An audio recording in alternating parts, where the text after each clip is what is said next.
church, and she was wearing this beautiful yellow sundress, and she didn't see me.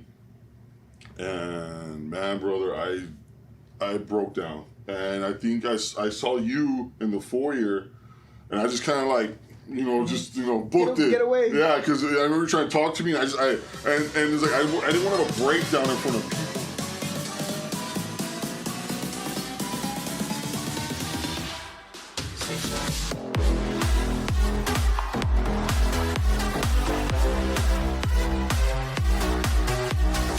Hey man, thank you for being here. Thank you for hanging out with us, guys. Today we have a special show. So this guy is a beast. I have no other words to describe him. This guy's an athlete. He's a dad. He's a husband. And so without further ado, I'd like to introduce you to Gabe Rodriguez. And the crowd goes wild. You ran me, Jose. Man, thank you, bro. Thanks for being with us, man. Thank you. So how you feeling? I'm feeling exhilarated, man. I feel excited. I was really stoked. I was looking forward to this all week, actually. Awesome. Man, it's a blessing to have you just to kind of share your story with us, because we've known each other for a while. We've been planning this for a little bit, so it's kind of cool to have you here and share your story with us. As you know, this is the BTLI podcast. Is the Believe, Trust, Love, and Inspire. So what we do, man, is what we tell people stories, right? And not stories to put you to sleep, but stories how to get out of the rut, right? Yeah, That's what we share with our audience.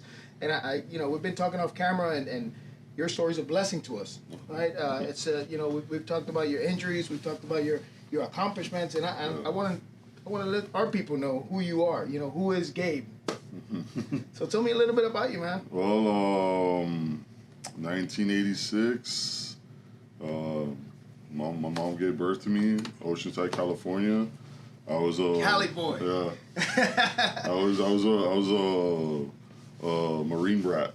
Wow. My dad served 4th Recon, and so I was there in the early part of my childhood, but it was kind of different because I had a conversation with a friend of mine. Like, kids on base, it's a little bit different because I can still remember it. Like the old PT for the Marines, that was their obstacle course. That was our playground. Their old obstacle course. Oh wow! Where'd you live in California? It was fort. Couldn't have been a fort because Marines don't have forts. No, fort. I'm sorry, like I said, man. Is it Camp Pendleton? Yeah, Camp Pendleton. Cool. Been there? Yeah. Hollywood Marines? Yeah. That's an inside joke for the Marines, man. But I went to Paris Island. So we got sand fleas and you guys got big mountains. So it's pretty cool. So how was it being a Marine brat? How was it? What'd your dad do in the Marine Corps? He kicked ass for the U.S. That's what he did. He was 4th Recon. It's funny you say that because I'm very proud of him, but I really don't know a lot about him since my parents divorced when I was a kid. Really, I think they were divorced by the time I was 5. Okay. So that's the interesting thing about me is I'm proud of my dad. I'm not particularly close to him, but everyone, as soon as I say, oh, my dad was a Marine, they kind of wrote me in, that's why you're such a hard ass. Yeah. And they assume, oh, well, he was raised by a Marine. And I was raised by 3 women, actually. My mom, my grandmother, and one of my aunts. So I was raised by women. I wasn't raised by men, so. That's interesting, man, because when we met, I thought you were in the Marines. Yeah. I thought you were a Marine, and funny how you say that because you said you were 5 when your mom and dad divorced. How has that played a big role in your life? It's played a role. It's unless you come to terms with your demons, it's always gonna be there. And I think the perfect example of that is when my daughter was born. 4 years ago. Okay. Baby Ray Ray, and the feelings I thought that I dealt with my father came all surfacing up when she was born, because it's like all the doubts, the unasked questions, the unanswered questions, it just came out like this big, perfect box of Pandora. All these emotions came out, like, in my head, because here my wife gave birth to this, like, most beautiful baby, and and it's funny because when you're growing up, you look at father figures. And one of the guys that I've never met, and like it's funny because he's had one of the biggest impacts in my life, The Rock. Mm-hmm. You know, Dwayne Johnson. Yeah. You know him? I don't know him yet. Good friend of mine. Okay. We work out together, obviously. And I remember when he was talking about how when his daughters were born, how he held them and he gave this little heartfelt, talk that, I'm always going to protect you. Mm-hmm. I'm always going to love you. You can always depend on me. Yeah. And I remember taking Ray Ray to the window side, and just having that first bonding moment with my daughter. And so, like, even now, like, the emotions come up. So I thought, like, I could never abandon my own flesh and blood. Why did he abandon me? So it's like everything just comes out. It's amazing, man. Amazing that you say that because when my kids were born, I have 6 kids, but my last 2, when they were born, man, I felt the same way. Actually thinking that how can somebody leave a baby? Like, I mean, they depend on you. And I'm like, for the rest of your life, you're going to depend on me. Yeah. That means that I have to step up my game. For me, the pressure was on. Because when my wife was pregnant, I was like, man, that's cool. Right? And then, and we're showing a lot of testosterone. Yeah, baby's mine. But when they're born, we're like, what happened? Now they got me wrapped around their finger. Yeah. So tell me how that played a role in your life, man. Having all those emotions put aside and then resurfacing 4 years ago. What'd you do in the meantime? I know you're married. I know B's mama. So how'd you meet her? Well, I broke the biggest cardinal sin of strength coach and personal trainer. Uh-oh. I was her trainer. Uh-oh. Before her, I maybe 6 months recently got out of a long-term relationship, and I just really remember praying to God. I just want a woman to love me, like love me for me, just be by my side, be faithful, be dedicated. Just a perfect woman. Right. And I was 27, and she was 19. So yeah, legal. But I was her trainer, I was her coach, and then we just started, and she said I started saying inappropriate things. I don't think I did. I don't believe that from you. She had really good form. I was a very cute, strength coach. She's the only athlete that came out with baggy jeans from that day.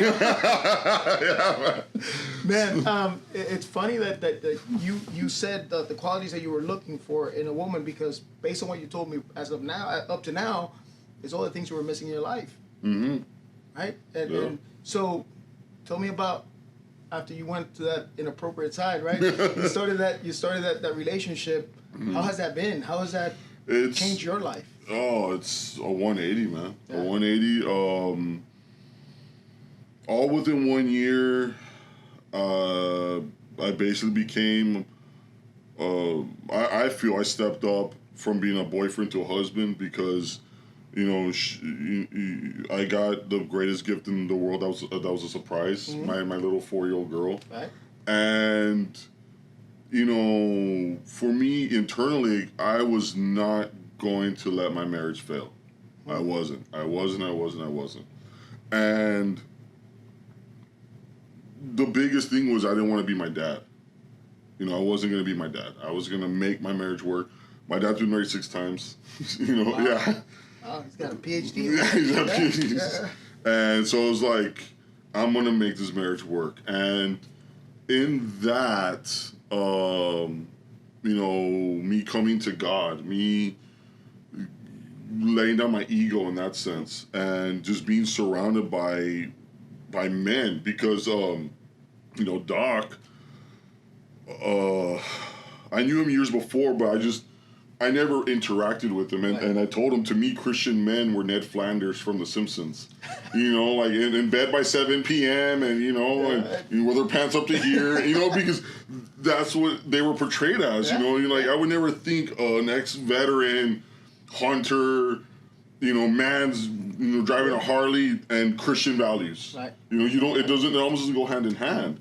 And so with that, I had to like retrain myself how I thought and how I felt about things, which that was all just, I think, coming to fruition at the same time, and I think the way I was able to dissect those things, there's so many emotions, like trying to be a good father, trying to be a good husband, what you said earlier, the impact of that, I remember one time my wife told me, you are an amazing father, because since I didn't have a dad, I knew, okay, I'm going to be everything I didn't have. Right.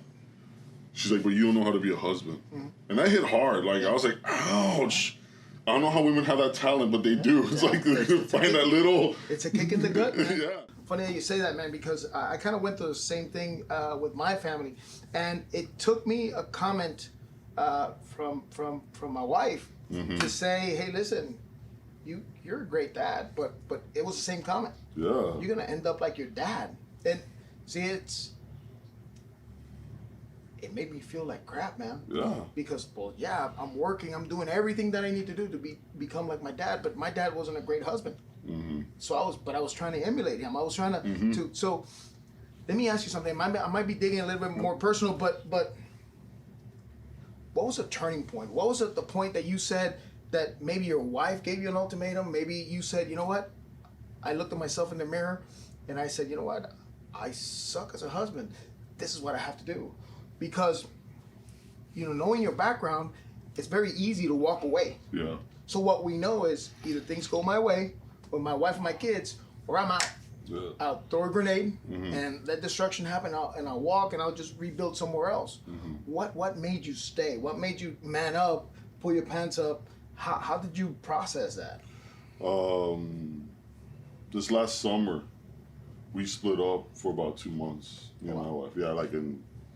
You go your way, I go mine. You go away, you go my way. And I'm going to have to put a little background into the story. In my early 20s, I was a bouncer. So, the nightlife. Right. And everything that goes into drinking, women, drugs, you name it. And so, as you said, throw a grenade, I'm out. I learned that behavior. Wow, it works. I know what to do. And then you go to school. I'm the beast. Yeah. Come on, man. Come on. I don't need no one woman. I'm the beast, baby. That's enough to go around. Yeah. So I was what they call it, Ferris wheel. Yeah. Everyone got a ride, and so I drove her to her mom's house, and Heartless Gabe came out, and I still remember this. Give me back my house key. What? Give me back my key. You don't need this key. I started trying to go back to that guy. Yeah. And boozed it up for a little bit. I dropped like 40 pounds because I stopped lifting. I stopped eating, and it wasn't working. It wasn't working, and. I think at that time she was a better Christian than I was, because I remember one Sunday morning I came in to church and she was wearing this beautiful yellow sundress, and she didn't see me. And man, brother, I broke down, and I think I saw you in the foyer, and I just kind of like. Booked it. Get away. Yeah, because I remember trying to talk to me, and it's like I didn't want to have a breakdown in front of people as they're coming to Sunday Mass, and I remember I ran to, who's like my big brother from another mother. Sometimes he's my sister from another mister, but Doc. Yeah. And right there in his office, we just had I broke down in tears and fell on my knees, man, and I was scared because I told him it's not working. He's like, what? I go, what I used to do is not working. I don't know who I am anymore. And at that time, lifting was what I always identified with. Right. And I got all these injuries at the same time. So my knees were shot. I almost tore my tricep off. And so I couldn't lift. And the negative behaviors that I was starting to pick up were not working. okay, so then who am I now? You know, and that's what he told me. God is stripping you, man. Right. God is stripping you of your fleshly ways for you to become a man of God, for you to own it, for you to, you know, be naked with him. And I'll never forget this. And man, it was just like, it hit me so hard. And he goes, do you love God? And I'm like, yeah, of course, I love God. He goes, it's the right thing to say, though. It's the right thing to it's say. the right thing to say. He goes, do you trust him? Yeah, that's the hard part. And I said, I don't. And he goes, you don't trust him because your earthly father betrayed you. You got to trust him, man. Come on. You got to trust him. Yeah. He's going to take care of you. And so that morning, I chose to walk with God, you know, and just own my actions, own my sins, be the rock for my wife, like, you know, be something that she never had before in her life, just that consistency. And, you know, love her to pieces. Sometimes women, they tongue lash you. Yeah, of course. I'll be the rock. Take it, you know. You just stand your ground and just be there for her. Be there for her. Be there for her. And, you know, every day it's a battle for me because, you know, that old ego sometimes wants to come out. But that was the big turning point. And then just finding better friends, man. And better friends in the sense, you know, iron sharpens iron. And I'm such a believer in that now, you know, and that it made me change my own business model, because my old business model was going to be, I'm a mother effing beast, and I was going to print that, and, you know, but there's so much vulgarity in the world already that was ego. That was an ego-driven thing, you know. But iron sharpens iron. That's, you know, that's from the book. That's something solid. That's something, you know, from the beginning of time to the end of time. But to do that, you got to check your ego. You know, your brothers are going to force you to do stuff in a good way, but stuff like you're not comfortable with, things you're not ready for, and you do that for them as vice versa. So me just becoming a better man of God, God took care of me by giving me better brothers to be with, better, more good father figures, men figures, to keep myself balanced. Like, hey man, you don't do that, man. Man, that's an awesome story. And see, a lot of people don't want to go through the process. Yeah. And you know, it's one of the things that we you know, fear paralyzes people. And we know that we're scared, we're not going to do it. And you know, men like you and I, where we've been conditioned to just not lose. I'm gonna win regardless, right? Yeah. It's hard to take that step back and not consider it as a loss. I think, you know, I've watched you. I follow you on Instagram. I follow, you know, your crazy videos and comments, which is awesome. I consume your content, but I've watched you change. Yeah. I've watched you change, and I've been a witness of that. Now, you mentioned how your business model was different. So, tell us how different it is from who you were before to who Gabe is now. Because you said iron sharpens iron, and that's biblical. But who do you hang out with? Who do you serve? Right? What kind of business model do you have now? Now it's, I let God guide me. I put it in the hands of God. That doesn't mean that I wake up in the morning, sit on the couch, and just, okay, God.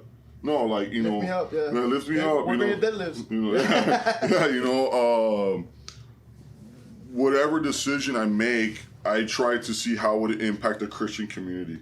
Okay. Would I want my daughter to date a man who's doing that? Because one day she is going to be 18. Oh, yeah. You know, and I'm already polishing up all my shotguns. You know, you know, Texas. You know, but really, God, my wife, and my child are always. And my wife's gonna freak out because I don't think she knows I think about her this much. But it's more like, would it make them proud? You know, would I want my little 4-year-old wearing a shirt that says MF on the back? Right. You know, stuff like that. Right. Which you know, 6 months ago, maybe your thought process would be different. Yeah. How do you feel about looking at yourself, about who you were and who you are now? Like, if you can just look at that picture, right, of who Gabe was, and now Gabe now, how do you feel about that? I feel good. I'm not gonna lie to you, because I was able to change that behavior, you know, but you can't change if you haven't been where you've been, and you can't appreciate things more. You know, that's why, you know, like even your friendship, I appreciate it so much because I've had very bad toxic friendships that I value a solid, loving, caring friendship, brotherhood, because I don't want to lose that, you know. So it's like it's a reflection, you know. Like even now, I'm pulling heavy weight again. A few months ago, I couldn't, and like I said, we went back to basics in the sense that when me and my wife got back together, we started training again together. Like it's like we literally went back to how we just first started. And I mean, at one point, I would have 20 45s on the leg press. I was a monster, and I only had 2 45s, and my legs were just shaking because of just the injuries. And now that I'm on my road to recovery, it makes me appreciate it more. You know, sometimes when I feel, you know, weak or lazy, one-legged monster. You know, Casey. Right. You know, like you got both legs, Gabe. You know, get your ass up and go work out, dude. Yeah. You know, like there's guys. See, I'm big on that self-talk, man. Yeah. I'm big on that inner voice, because we can be our own worst enemy. I think I posted something a few days ago that, you know, the moment we stop paying attention to that inner voice is where we're going to be disconnected. But we need to train that inner voice to be on our side, because that's the biggest hurdle. Yeah. The biggest hurdle lies between, you know, your ears. Yeah. As a motivational speaker, I get the blessing to travel the country and speak to people, right? I mostly speak about bullying, marriage dynamics, family dynamics. So I go out there and I motivate people. But can I tell you a secret? I don't believe in motivation. I think it's BS. David Goggins. You know, and when I met, or when I found out about David Goggins, I was like, this guy thinks like me, or I think like him, or whoever, right? Yeah. I just don't believe it, because I believe in transformation. I believe you can hype somebody up, great, but until that person gets in their DNA and starts thinking that way, you haven't done your job. You can go to a conference, which I encourage everybody to do, and you know, go out there and get some self-development, but start thinking different, right? Because if you just put some gas, that gas will burn. Yeah. But once you start changing the engine, things start changing. Your output starts changing. The way you look at yourself. So I had a client. She was 302 pounds. 5'2". Wow. 5'2". I mean, we're talking. She was probably as tall. Not like I'm tall, right? But she was probably as tall as this table. That's a lot of weight. It was easier to jump over her than go around her. Yeah. It was a big lap. Yeah. And the only reason that she became that way was because that's the way she saw herself. The outlook that her parents started digging into. Hey, you're gonna be fat for the rest of your life. You're gonna be fat, so who you are is who you're gonna shoot, or who you think you are is who you're gonna shoot to become. So I like that. I like the way you train, and you mentioned the word beast, and I want to transition into that. Your company's called Beast, right? I know Beast stands for something. What does it stand for? Building every athlete stronger today. Okay, so tell me about it. But what do you do? Well, the reason why I know you have products, you have some merchandise coming up. we got some plans coming up this year. So tell us about that. Well, building every athlete stronger today. From the get-go, I always believed that everyone had a beast inside them. Now, the misnotion is that people start judging what's the level of beast. Right. You know. And I wanted to break that wall, because, you know, you get a 60-year-old, you know, senior citizen, 2 hip replacements. You train them to get out of bed, make it to the toilet, use the toilet fine, get up, clean themselves, and get back to the bed without crapping their pants. That's a beast. Right. You know, they're, you know, kudos, you know. Right. See, because people think you're a beast if you can go against my expectations. Yeah, yeah. But a lot of times we don't meet our own expectations. That's why we have so many people in depression, and they don't. They just well, that guy's doing 20 burpees in 30 seconds. I can't do that. I'll never do that. But I can't do that. So he's a beast, but I'm not. Yeah. Not understanding that guy can't deadlift. Mm-hmm. You know, the 400 pounds that you can probably curl. No, but that goes back to what you said earlier. I want to touch on it real quick. You know, when you said motivation doesn't work. Motivation is an igniter, but the fire, what logs are you throwing in there? Right. You know, and so with the beast training, I use something physical because you can see it. You know, if I tell you move this heavy object and you move it, you're breaking mental barriers too. Oh, wow, I'm stronger than I thought I was. Mm-hmm.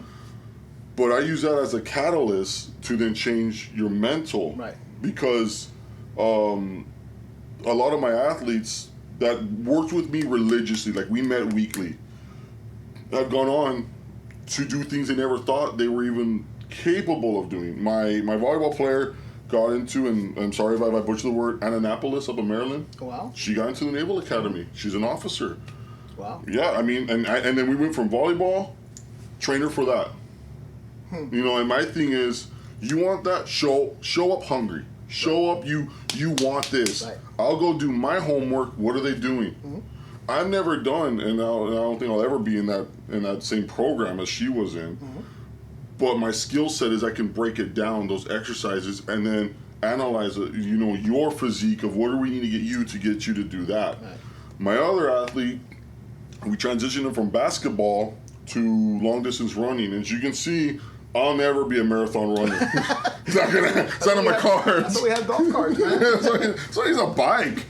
But transitioning him into that, and so then, you know, me doing my homework of, okay, how do I match that same intensity of running as you would if you had to pull 600 pounds off the floor? There's an intensity you need to get to. Right. How do I translate that to him in here? That's when I started the ultra marathoners. You know, because my thing is, you're gonna do it, go overboard on it. Right. You know, I think overkill is very underrated. You know, just go over. I like that. Because you know, it's like that saying, shoot for the moon. If you don't make the moon, you land the stars. Yeah, you know, you're there. And David Goggins. So I started researching him and his mindset, and so my athlete, I would have him sprint a mile. Now let's go do some physical training. Right. And while it sounds very, well, why would you do that? I needed him to be in pain. I needed him to train mentally. Right. This sucks. I don't want to be here. I hate this. We train in a dungeon. That's one of my principles.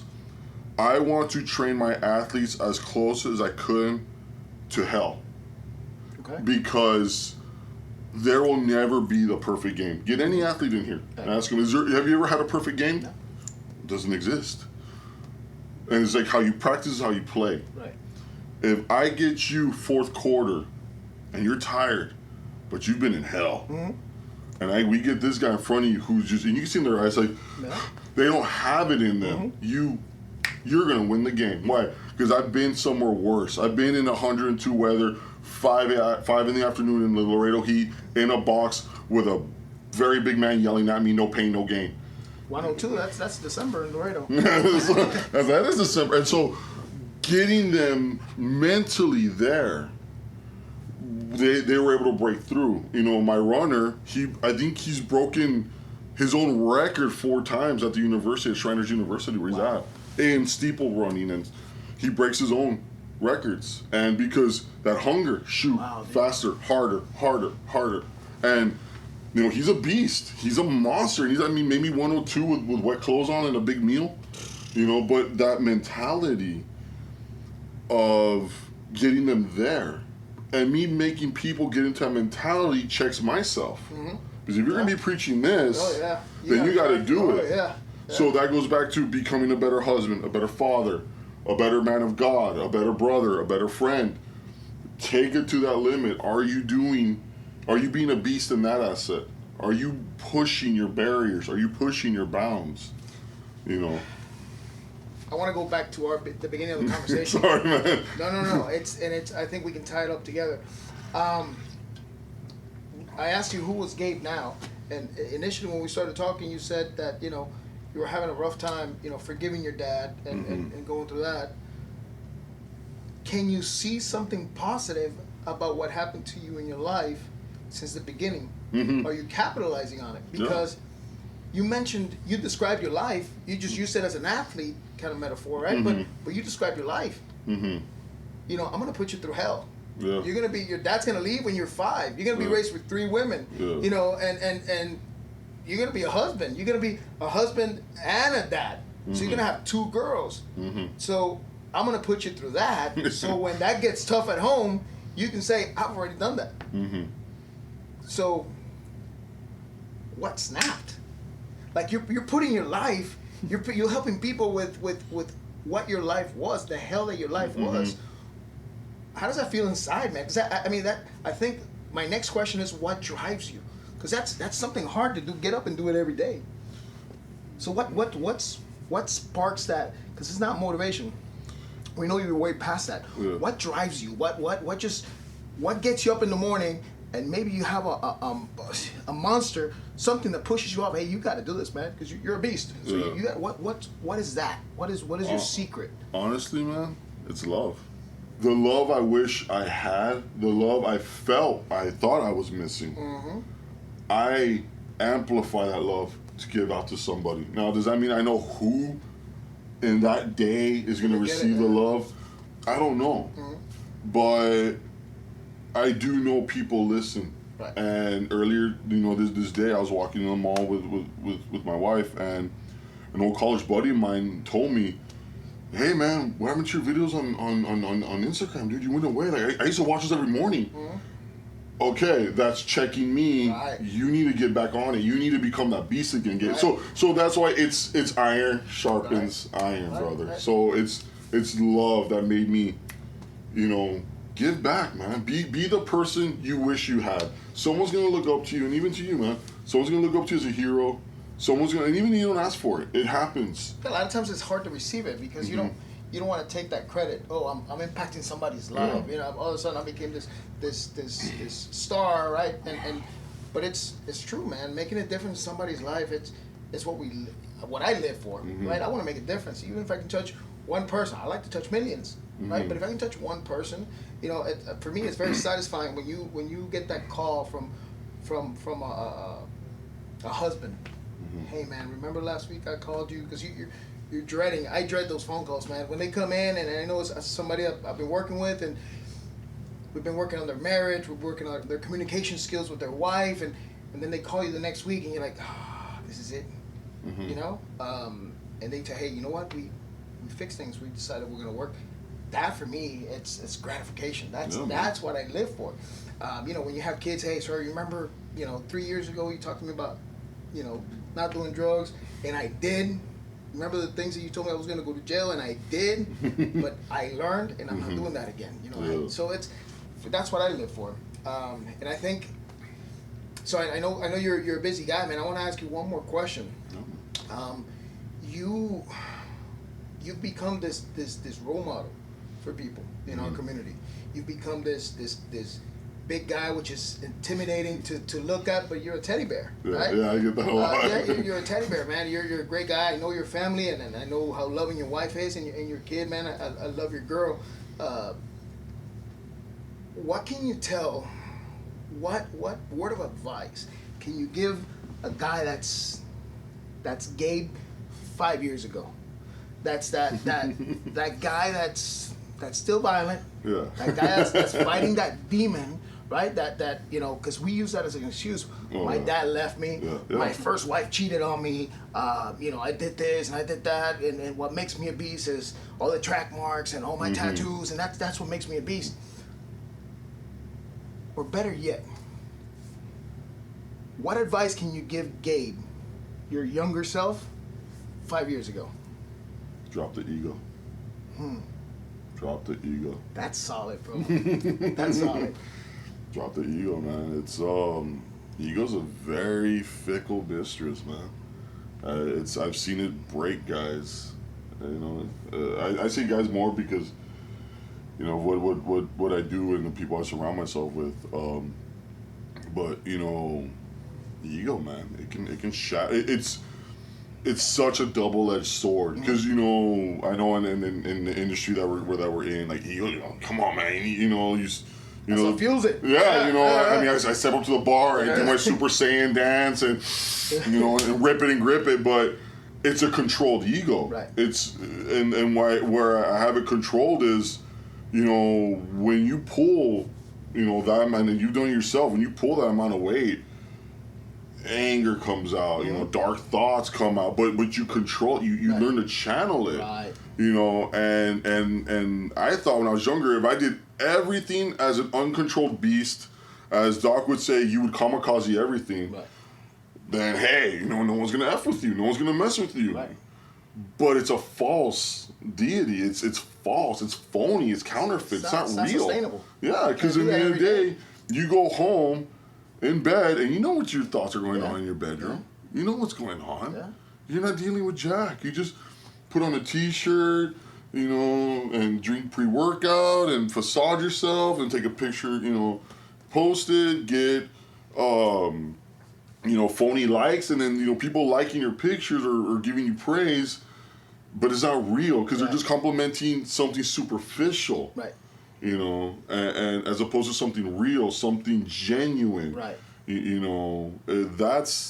That's what matters. So it's like, drop the ego, man. Man, it's funny that you say that because that's the purpose of this podcast, right? I don't want people to see a fake, because anybody can post a picture or a video. Hey, I thought about something cool, and I'm just gonna post it, or I'm gonna filter my pictures a couple of times and put it out there, and people say, oh man, that's good. Yeah. They probably didn't listen to the whole video. No. They probably didn't check out what you were wearing. But doing something like this, having a platform like this that people can see the transparency of people, that you can come from zero to hero, but you have to work on some things. And those things are your pillars. That's why my pillars for my business is BTLI: believe, trust, love, and inspire. You first have to believe, man, and that's where everything starts, right? You have to believe that, one, you can do it, and two, you're not alone. You can't live life alone. You're not a castaway, right? You have to have a community. That's iron sharpens iron. That's kind of the version of that, right? You have to believe. But then, after you start believing, you have to start trusting. Yeah. So what I tell people, man, is you gotta trust God. I don't care if your God looks like a piece of wood on the wall. Whatever you trust in, right? That's a higher power. If that's what you call God, you have to trust it. That's what Doc told you. You love him, you know about him, but you don't trust him. Yeah. But one of the biggest things is, once that starts happening, people forget to love. And something I found through my story, right, is that you can't give something you don't have. Yeah. So a lot of people say, I'll love my family, I love my kids, but I don't love myself. I hate myself. Yeah. So the product of that is not love. You might title it love, but it's not love. So once you start accepting yourself for your faults, you start recognizing your weaknesses, you start working on them, you start falling in love with yourself, which a lot of times we call it self-centric, but it's not. You're investing in yourself, and then something magical happens, which is the I. You start inspiring other people to do the same, and that's the main focus of this podcast, to get people like you to share their story and get people, like-minded people, or maybe weak-minded people, to start thinking different, because everything starts with the mindset. Yeah. All right, so, man, I want to thank you for coming out and hanging out with us. Spend some time. Thank you I appreciate you, man. I love you. Thank you for hanging out, and you. we'll see you next time, man. Where can people follow you? Instagram, Beast_training, Facebook, Beast Training. Also, some of the athletes I work with, Jose Monserrat, Beast Mama, of course. And then RevDoc 316. You also follow those three people. And we'll put them on the screen so people can see them. And just like I said, I'll be working on posting more, getting new ideas out. We'll be having some seminars this year. Okay. Just free of charge. The first maybe 5 or 10 people to hit me in the DMs. Just again giving back. Right. Helping other people live, learning what other injuries they might have incurred from past strength coaches or past coaches not knowing what they're doing, right? But coming in and doing that. So those are some of the things we definitely have coming around, and we'll be launching this year, and hopefully a clothing line will launch this year as well. So hopefully. So we're praying for all that. Make sure you follow this guy. He's got great content. His contact information is going to be on the description of this video. We're going to put it up on the screen. Follow this guy. He will bless you. Thanks again, man. Thank we you. love you. Thanks Thank for you. having Love me you with too, us. bro. Thank you so much. All right.